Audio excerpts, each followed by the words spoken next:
नमस्कार दोस्तों। आज की इस वीडियो में हमारा टॉपिक है turn on method of SCR. आज की इस वीडियो में हम जानेंगे एससीआर को हम कैसे टर्न ऑन कर सकते हैं, यानी एससीआर को हम कैसे चालू कर सकते हैं। इससे पिछली वाली वीडियो में हमने क्या देखा था, एससीआर के बारे में समझा था, उसके कंस्ट्रक्शन, उसके सिंबल के बारे में समझा था, उसमें हम कैसे बायसिंग करते हैं, उसमें एक कंडीशन को यानी जब गेट टर्मिनल ओपन होता है उस कंडीशन तक हमने समझ लिया था।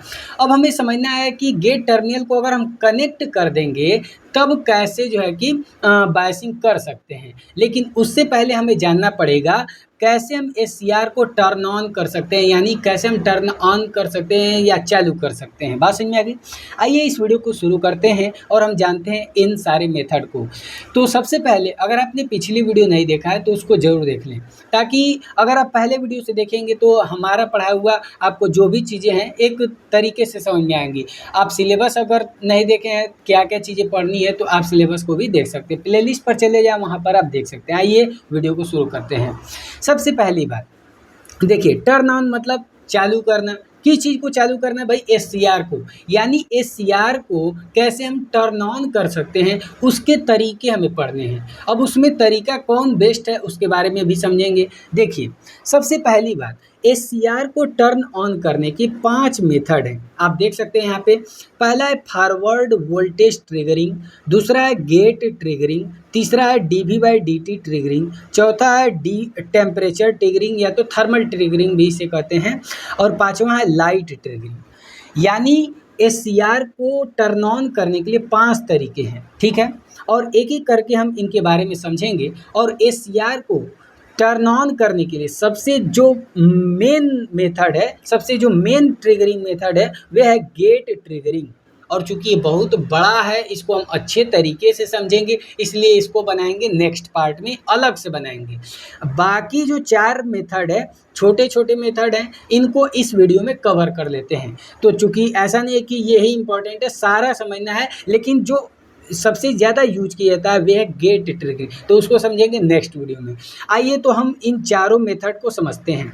सबसे पहले हम समझते हैं फॉरवर्ड वोल्टेज ट्रिगरिंग को। सबसे पहले आपको बता दें कि जो भी चीज़ें हम बताएंगे उसका नोट्स भी आपको मिल जाएगा। कहाँ पे भाई? ये जो हमने जो भी बताएंगे ये सारा चीज़ें हमने लिखा भी है, तो आप यहाँ पे स्क्रीनशॉट लेकर उसको लिख भी सकते हैं।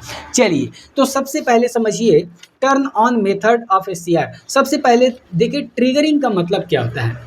देखिए, ट्रिगरिंग का मतलब क्या है कि ऑफ स्टेट से ऑन स्टेट में आना। अब एससीआर हम पढ़ रहे हैं तो एससीआर का ट्रिगरिंग का मतलब क्या है कि ऐसा प्रोसेस जिसमें एससीआर ऑफ स्टेट से ऑन स्टेट में आ जाता है, उस प्रोसेस को कहते हैं ट्रिगरिंग ऑफ एससीआर, और इसी को फायरिंग ऑफ एससीआर के नाम से जानते हैं। जैसे मान लीजिए कि ये आपका एससीआर है, तो एससीआर ऑफ स्टेट में है, और जब ऑफ स्टेट से ऑन स्टेट में आएगा तो जिस प्रोसेस से ऑफ स्टेट से ऑन स्टेट में आता है उस प्रोसेस को कहते हैं ट्रिगरिंग ऑफ एससीआर या तो फायरिंग ऑफ एससीआर। बात समझ में आ गई। अब देखिए, एनोड पॉजिटिव हो और कैथोड निगेटिव हो, यानी कि हम जब एससीआर को फॉरवर्ड बायस देते हैं उस कंडीशन में हम 5 तरीके से एससीआर को टर्न ऑन कर सकते हैं। Forward voltage triggering, gate triggering, DV DT triggering, temperature triggering और लाइट ट्रिगरिंग। बात समझ में आ गई। तो सबसे पहले हम पढ़ते हैं फॉरवर्ड वोल्टेज ट्रिगरिंग क्या होता है। देखिए, यहाँ पे हम लिखे भी हैं। देखिए, इस ट्रिगरिंग मेथड में क्या होता है कि देखिए यहाँ पे एससीआर, ये हमने बनाया एससीआर। इस मेथड में क्या होता है, फॉरवर्ड वोल्टेज ट्रिगरिंग में क्या होता है, इस मेथड में जो एनोड होता है उसको पॉजिटिव से और जो कैथोड होता है उसको निगेटिव से कनेक्ट कर देते हैं और गेट को ओपन रहने देते हैं। हम जो भी बोल रहे हैं यहाँ पे चीज़ें लिखी हैं, आप स्क्रीनशॉट लेके पढ़ भी सकते हैं, एकदम बढ़िया समझ में आएगा। बहुत ही टॉपिक छोटे छोटे पॉइंट में हम नोट्स को बनाने का प्रयास करते हैं। जैसे देखिए, ऐसे बिंदु बिंदु बना देखिए, इतना पढ़ लिए तो आपके दिमाग में घुस जाना चाहिए उतना, ठीक है। बात समझ में आ गई, इतना बात क्लियर हो गया। यानी फॉरवर्ड वोल्टेज ट्रिगरिंग में इस मेथड में क्या करते हैं, एनोड को पॉजिटिव से कैथोड को निगेटिव से कनेक्ट कर देते हैं और गेट ओपन रहता है। बात समझ में आ गई। अब इस कंडीशन में हमने आपको पिछली वीडियो में ये सारी चीज़ें बताया है कि इसके बाद क्या होगा। देखिए, जैसे ही एनोड पॉजिटिव में और कैथोड निगेटिव होता है तो ये जो जंक्शन J1 है ये फॉरवर्ड बायस हो जाता है, बात समझ में आ गई। और ये J2 जो है ये रिवर्स बायस में हो जाता है और ये फॉरवर्ड बायस में, यानी कि जो J1 और J3 है ये फॉरवर्ड बायस में और जो J2 है वे रिवर्स बायस में हो जाता है। अब इसके कारण क्या होता है कि यहाँ पे J2 पे बन जाता है डिप्लेशन लेयर, बात समझ में आ गई। J2 पर क्या बन जाता है, डिप्लेशन लेयर। क्यों बन जाता है, इसलिए क्योंकि ये रिवर्स बायस में है और इसका डिप्लेशन लेयर हो जाता है चौड़ा, यानी जब विड्थ ज़्यादा होगा तो आप जानते हैं कि रिवर्स बायस में जो डिप्लेशन लेयर होता है बैरियर पोटेंशियल भी बहुत ज़्यादा होता है, जिसके कारण जो है कंडक्शन नहीं हो पाता है। देखिए J1 और J3 ये फॉरवर्ड बायस में है, यानी कि इन दोनों में कंडक्शन होगा, करंट फ्लो करेगा। लेकिन J2 तो रिवर्स बायस में है, इसमें जो बैरियर पोटेंशियल है ये बहुत ज़्यादा है, अब ज़्यादा होगा तो इसमें करंट नहीं फ्लो करेगा, बात समझ में आ गई। अब यहाँ पे क्या करते हैं, इसके लिए यहाँ पे हम वोल्टेज को बढ़ाते हैं, इसे हम कहते हैं VAK, यानी एनोड कैथोड वोल्टेज या तो सप्लाई वोल्टेज। जब एनोड कैथोड वोल्टेज को बढ़ाते हैं, अब देखिए इससे पहले क्या था, हमने बस कनेक्ट किया था ना, तो ये फॉरवर्ड बायस, ये फॉरवर्ड बायस, ये रिवर्स बायस, तो ये दोनों कंडक्ट कर रहे थे, लेकिन ये कंडक्ट बीच वाला नहीं कर रहा था, तो करंट पास नहीं कर रहा था, यानी SCR जो था वे टर्न मतलब कि ऑफ में था, ऑफ स्टेट में, और ऑफ स्टेट में था तो इसे कहते हैं ऑफ स्टेट, या तो इसी को बोलते हैं फॉरवर्ड ब्लॉकिंग स्टेट। ये पॉइंट आप याद रखिएगा, ठीक है, ऑफ स्टेट या तो फॉरवर्ड ब्लॉकिंग स्टेट। तो अब हमको तो चालू करना है, तो हम क्या करते हैं, यहाँ से एनोड कैथोड जो वोल्टेज है इसको बढ़ाते हैं। अब जैसे ही यहाँ पे ये वोल्टेज बढ़ाते हैं, यहाँ पे J2 जंक्शन पे क्या होता है कि वोल्टेज बढ़ाने के कारण, आप जानते हैं कि रिवर्स बायस में क्या होता है कि वोल्टेज जब बढ़ाते जाएंगे बढ़ाते जाएंगे बढ़ाते जाएंगे, एक समय ऐसा आएगा कि एवलांची ब्रेकडाउन की घटना घट जाती है, ऐसे एवलांची ब्रेकडाउन की घटना घट जाती है और बहुत तेज़ी से एक रिवर्स करंट फ्लो करता है, और रिवर्स करंट यहाँ पे फ्लो करने लगता है, एवलांची ब्रेकडाउन हो जाता है, और जो यहाँ पे J2 पे जो बैरियर पोटेंशियल था, ठीक है, या डिप्लेशन लेयर था, वे खत्म हो जाता है। अब इसके कारण क्या हुआ कि ये तो कंडक्ट कर ही रहा था J1 J2, लेकिन ये नहीं कर रहा था। अब वोल्टेज ज़्यादा बढ़ा दिए, एवलांची ब्रेकडाउन हो गया। एवलांची ब्रेकडाउन के बाद क्या होता है कि ये क्या करने लगता है, J2 जंक्शन भी कंडक्ट करने लगता है, अब यहाँ से करंट आराम से फ्लो करने लगता है। तो ये पूरा प्रोसेस होता है फॉरवर्ड वोल्टेज ट्रिगरिंग। अब भाई करंट पूरा फ्लो करने लगा, ऐसे एनोड प्लस से माइनस की तरफ, एनोड से पॉजिटिव कैथोड की तरफ, यानी कि हम कह सकते हैं कि इसमें क्या हो रहा है, SCR अब टर्न ऑन हो गया, बात समझ में आ गई। यानी पूरा आप कहानी समझें, एक लाइन में अगर हम कहें तो फॉरवर्ड वोल्टेज ट्रिगरिंग में क्या होता है भाई, सिंपल ही एक ऐसा मेथड है जिसमें एनोड पॉजिटिव से कैथोड निगेटिव से, यानी इसको फॉरवर्ड बायस करते हैं SCR को। इस कंडीशन में J1 और J3 फॉरवर्ड बायस में होता है, J2 रिवर्स बायस में होता है। रिवर्स बायस के कारण यहाँ पे डिप्लेशन लेयर ज़्यादा होता है। ये उस कंडीशन में SCR ऑफ स्टेट में होता है, जिसे हम फॉरवर्ड ब्लॉकिंग स्टेट कहते हैं।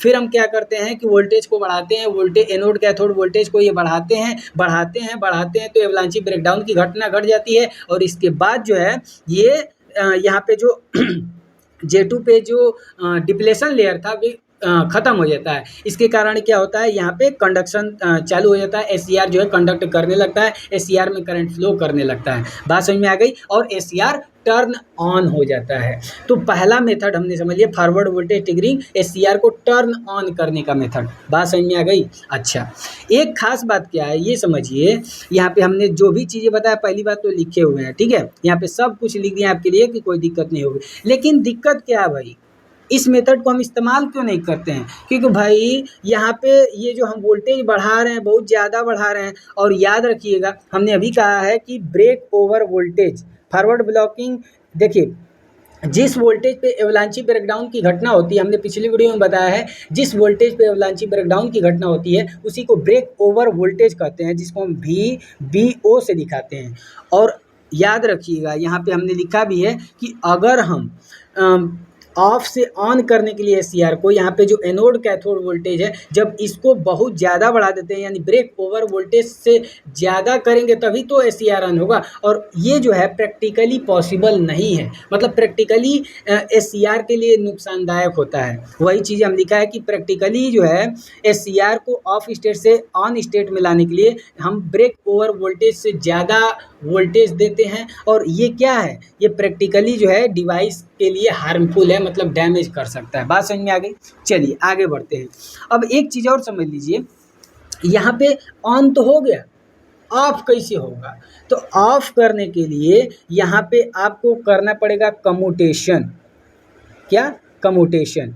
देखिए ऑन तो हो गया, लेकिन ऑफ करने की भी कई सारी विधियाँ होती हैं, तो इसको हम समझेंगे आगे। वैसे छोटा सा पॉइंट में लिखे भी हैं कि होता क्या है, लेकिन आगे हम इस चीज़ को समझें, क्योंकि उसमें होल्डिंग करंट से कम जो है कि एनोड करंट को रखा जाएगा, तो ये सारी पॉइंट हम आगे समझ लेंगे। बस इतना समझ लीजिए कि पहला आपको पॉइंट क्लियर हो गया। चलिए आइए दूसरा समझते हैं, dV/dt ट्रिगरिंग क्या होता है। ठीक है, अच्छा ये देखिए अगला हम क्या समझ रहे हैं, dV/dt ट्रिगरिंग। यहाँ से ही आपको पता चल रहा है कि dt मतलब टाइम, v का मतलब है वोल्टेज, यानी कि समय के साथ वोल्टेज में परिवर्तन, और अचानक से परिवर्तन, मतलब कम समय में ज़्यादा हम वोल्टेज दे दें तभी भी एससीआर को टर्न ऑन किया जा सकता है। तो वही है अगला मेथड, आप देख सकते हैं। देखिए dV/dt ट्रिगरिंग में क्या होता है, एससीआर को जब हम अचानक से तेज़ी से, बहुत तेज़ी से वोल्टेज चेंज कर दे, बहुत तेज़ी से वोल्टेज चेंज कर देते हैं, और बहुत तेज़ी से वोल्टेज चेंज करके एससीआर को जब टर्न ऑन करते हैं तो उस मेथड को कहते हैं dV/dt ट्रिगरिंग। यानी जब हम एससीआर को, भैया एससीआर लिए, एससीआर को हम बहुत तेज़ी से वोल्टेज दे दिए, तो क्या होगा, जब बहुत तेज़ी से वोल्टेज देंगे तो एससीआर टर्न ऑन हो जाएगा, और उस मेथड को कहते हैं dV/dt ट्रिगरिंग। अब इसमें भी क्या होता है ये समझ लीजिए। देखिए इस मेथड में भी सेम यही ग्राफ से समझा देंगे, यही कंस्ट्रक्शन से। देखिए इस मेथड में क्या होता है कि हम फॉरवर्ड वोल्टेज देते हैं। देखिए ये एससीआर है, हमने फॉरवर्ड वोल्टेज दे दिया, ठीक है। अब यहाँ पे क्या होता है ये समझिए, यहाँ पे लिखे भी हैं, आप देख सकते हैं। देखिए यहाँ पे क्या होता है कि सेम यहाँ पे J1 और J3 फॉरवर्ड बायस में होते हैं, और J2 रिवर्स बायस में होते हैं। अब यहाँ पे समझिए कि J2 रिवर्स बायस में है, और आप कैपेसिटर जब पढ़े हैं तो जब ये रिवर्स बायस में है तो डिप्लेशन लेयर बनेगा, डिप्लेशन लेयर ज़्यादा होगा, तो डिप्लेशन लेयर मान लीजिए कि ये मान लीजिए आपको ये ऐसे 3 पॉइंट बना के दिखा रहा है, ये एक लेयर है, ये एक लेयर है, ये एक लेयर है, ठीक है। तो देखिए ये वाला लेयर तो कंडक्ट कर रहा है, ये वाला लेयर भी कंडक्ट कर रहा है, यानी ये दोनों कंडक्ट कर रहे हैं, इसमें चार्ज फ्लो हो रहा है, तो ये तो चार्जिंग प्लेट हो गए, और बीच में कंडक्ट नहीं कर रहा है तो ये तो खाली स्थान हो गया। और आप जानते हैं कि 2 चार्ज प्लेट होते हैं, बीच में जो है कि इंसुलेटर होता है, तो ये एक कैपेसिटर की तरह काम करता है। यानी इस कंडीशन में भी, इस कंडीशन में यहाँ पे जो J2 होता है, जो रिवर्स बायस में होता है, ये कैपेसिटर की तरह काम करता है। बात समझ में आ गई? क्यों? क्योंकि यहाँ पे बगल बगल इसके चार्ज हैं। देखिए इस पे भी चार्ज है, J1 जंक्शन पे भी चार्ज है, यहाँ पे भी चार्ज है, क्योंकि ये दोनों फॉरवर्ड बायस में है, लेकिन J2 जो है रिवर्स बायस में है, तो यहाँ पे तो कोई चार्ज है नहीं एक्यूमुलेट। तो ये क्या करता है, एक कैपेसिटर की तरह काम करता है। 2 चार्जिंग प्लेट है, बीच में ऐसा है, तो ये कैपेसिटर है और कैपेसिटर की तरह काम करता है। और इस कंडीशन में जब हम अचानक से यहाँ पे वोल्टेज बढ़ा देंगे तो ये क्या होता है कि यहाँ पे बहुत तेज़ी से जब करेंगे तो एससीआर ट्रिगर हो जाता है, यानी टर्न ऑन हो जाता है। देखिए जब फॉरवर्ड वोल्टेज को अचानक से बहुत तेज़ी से बढ़ा देते हैं तो चार्जिंग करंट बनता है, यानी यहाँ पे क्या होता है, चार्जिंग करंट बनता है। उस चार्जिंग करंट के कारण जो एससीआर है हमारा ट्रिगर हो जाता है। बात समझ में आ गई? अब यहाँ पे समझ लीजिए ये क्या लिखे हैं, ये समझ लीजिए क्या लिखे हैं। देखिए आप जानते हैं I पढ़े होंगे Q/T, तो वहीं से लिया गया है। अब चूंकि चार्जिंग करंट है, क्योंकि फॉरवर्ड वोल्टेज ज़्यादा जब अचानक से तेज़ी से देंगे तो वोल्टेज के कारण करंट बनेगा, तो उसी को चार्जिंग करंट लिखते हैं, उसी को लिखा है IC चूंकि स्मॉल है तो लिख देंगे dQ/dt। बात समझ में आ गई? और आप पढ़े हैं C=Q/V, आप कहाँ पढ़े हैं, ये कैपेसिटर में, ठीक है। तो यहाँ से Q क्या लिख सकते हैं, Q C भी लिख सकते हैं, तो ये हो जाएगा आपका d/dt, और Q की जगह क्या लिख दे, C भी, लेकिन यहाँ पे C क्या है, CJ जंक्शन कैपेसिटेंस है और एनोड वोल्टेज है, इसलिए CJ लिख दी। और आप जानते हैं कि जब हम U भी इसका डिफ्रेंसिएशन करते हैं d/dt, तो जानते हैं U को छोड़ देते हैं, V को करते हैं, V को छोड़ते हैं, U को करते हैं, ठीक है। तो उसी प्रोसेस से ये लिखा गया है, ठीक है। CJ को छोड़ दीजिए और डी बाई डी टी किसका कर देंगे वी ए का, प्लस में वी ए को छोड़ देंगे, डी बाई डी टी किसका कर देंगे सी जे का। और चूंकि जंक्शन कैपेसिटेंस जो है बहुत कम होता है, यहाँ पे जंक्शन कैपेसिटेंस बहुत कम होता है, इसको जीरो मान लेते हैं, ऑलमोस्ट कांस्टेंट होता है इसलिए इसको जीरो मान लेते हैं। इसलिए आई सी जो होता है वो इक्वल होता है किसके, C J D V A by D T के। तो ये एक फार्मूला हो गया, आप ऐसे याद रखिए, बहुत ज़्यादा इंपॉर्टेंट नहीं है, बस ऐसे आपको ऐसे बता दिए, ठीक है। लेकिन एक चीज़ इससे कंक्लूजन आप निकाल सकते हैं क्या, कि जितना तेज़ी से एनोड वोल्टेज में आप चेंज करेंगे उतना ही ज़्यादा चार्जिंग करंट बनेगा। बात समझ में आ गई, ये पॉइंट यहाँ पे आप नोट कर सकते हैं। क्लियर हो गया, चलिए अगला बढ़ते हैं। देखिए अगला है टेम्परेचर ट्रिगरिंग। क्या है, टेम्परेचर ट्रिगरिंग, यानी जब हम एससीआर को ट्रिगर करते हैं, ऑन करते हैं, ऑन स्टेट में लाते हैं, कैसे, टेम्परेचर को चेंज करके, टेम्परेचर को बढ़ा के, तो उस प्रोसेस को कहते हैं टेम्परेचर ट्रिगरिंग या तो थर्मल ट्रिगरिंग। बात समझ में आ गई। सेम यही फॉरवर्ड बायस देंगे, ये होगा, ठीक है। अब यहाँ पे कहानी क्या है ये समझिए। अब इस कंडीशन में इसमें क्या बता रहा है कि J2 जंक्शन पे तो रिवर्स बायस है, सेम यही पूरा प्रोसेस है जो अभी तो बताएं कि ये एससीआर को हम फॉरवर्ड बायस करेंगे, एनोड को पॉजिटिव से, कैथोड को निगेटिव से, तो ये J1 और J3 फॉरवर्ड बायस होगा, J2 रिवर्स बायस होगा। अब यहाँ से सुनिए, रिवर्स बायस होगा तो इसके कारण क्या होगा कि आप जानते हैं कि ये तो कंडक्ट कर रहा है J1 और J3, कोई दिक्कत नहीं है, तो सारा वोल्टेज कहाँ पे आके अटक जा रहा है, यहाँ पे J2 पे। तो वोल्टेज सारा कहाँ पे होता है, रिवर्स बायस के कंडीशन। जब हम फॉरवर्ड बायसिंग करते हैं तो रिवर्स, ये J2 वाले जंक्शन चूंकि रिवर्स बायस में है तो सारा वोल्टेज आ जाता है किसकी तरफ, J2 की तरफ। और वोल्टेज जो है ये चूंकि रिवर्स बायस में है तो लीकेज करंट बनता है। तो इस यहाँ पे आप देख सकते हैं कि J2 जो वोल्टेज है, J2 जंक्शन पे वोल्टेज के कारण, चूंकि ये जो वोल्टेज के कारण क्या होता है, लीकेज करंट होता है, और इस लीकेज करंट के कारण यहाँ का टेम्परेचर बढ़ता है। अब जैसे जैसे टेम्परेचर बढ़ता है जो डिप्लेशन लेयर हो वो कम होता जाता है। बात समझ में आ रही है क्या कह रहे हैं। देखिए कुल मिला जुला के क्या हो रहा है कि चूंकि ये रिवर्स बायस है पहली बात, और सारा वोल्टेज कहाँ पे पहुंच गया, J2 पे, क्योंकि ये दोनों तो कंडक्ट कर रहे हैं, सारा वोल्टेज इस पे अटक रहा है तो सारा J2 पे आ जाता है वोल्टेज। और यहाँ पे जो वोल्टेज है इसके कारण रिवर्स बायस चूंकि है तो लीकेज करंट बनता है, और लीकेज करंट के कारण टेम्परेचर बढ़ता है। अब टेम्परेचर बढ़ेगा तो डिप्लेशन लेयर क्या होगा, कम होगा। डिप्लेशन लेयर चूंकि कम होगा धीरे धीरे धीरे खत्म हो जाएगा, और जैसे ही खत्म होगा तो ये पूरा कंडक्ट करने लगेगा, एससीआर जो है हमारा टर्न ऑन हो जाएगा। तो यहाँ पे हम क्या देखें कि टेम्परेचर के कारण एससीआर टर्न ऑन हो रहा है, ट्रिगर हो रहा है, इसलिए इसको टेम्परेचर ट्रिगरिंग कहते हैं। बात समझ में आ गई। अगला समझते हैं लाइट ट्रिगरिंग। देखिए लाइट ट्रिगरिंग या तो इसको रेडिएशन ट्रिगरिंग कहते हैं, यानी कि जब हम थायरिस्टर या एससीआर को टर्न ऑन करने के लिए रेडिएशन का इस्तेमाल करते हैं तो उसे लाइट ट्रिगरिंग कहते हैं। बात समझ में आ गई। और एससीआर को जब हम लाइट रेडिएशन से टर्न ऑन करते हैं तो उस एससीआर को कहते हैं लाइट एक्टिवेटेड एससीआर, यानी LASCR। बात समझ में आ गई। तो ये हमने 4 पॉइंट समझ लिए, 4 मेथड समझ लिए एससीआर को टर्न ऑन करने के। जो सबसे ज़्यादा इम्पॉर्टेंट है वे है गेट ट्रिगरिंग। इसमें बहुत ही बेहतरीन तरीके से समझेंगे। आप ऐसे कह सकते हैं कि गेट ट्रिगरिंग पे अपने आप पे 5 नंबर का सवाल आ सकता है, तो इसलिए हम इसको अलग वीडियो बनाएंगे, और चूँकि बड़ा भी है कम से कम 20 मिनट लगेगा इसको समझाने में। तो मिलते हैं नेक्स्ट वीडियो में। और अगर आपने पिछले वीडियो को भी नहीं देखा है तो देख सकते हैं, प्लेलिस्ट पर चले जाएं, सिलेबस को जरूर देखें। सिलेबस जानेंगे तो आपके दिमाग में आधा चीज़ें तो ऐसे ही क्लियर हो गया। ठीक है, तो मिलते हैं नेक्स्ट वीडियो में। धन्यवाद।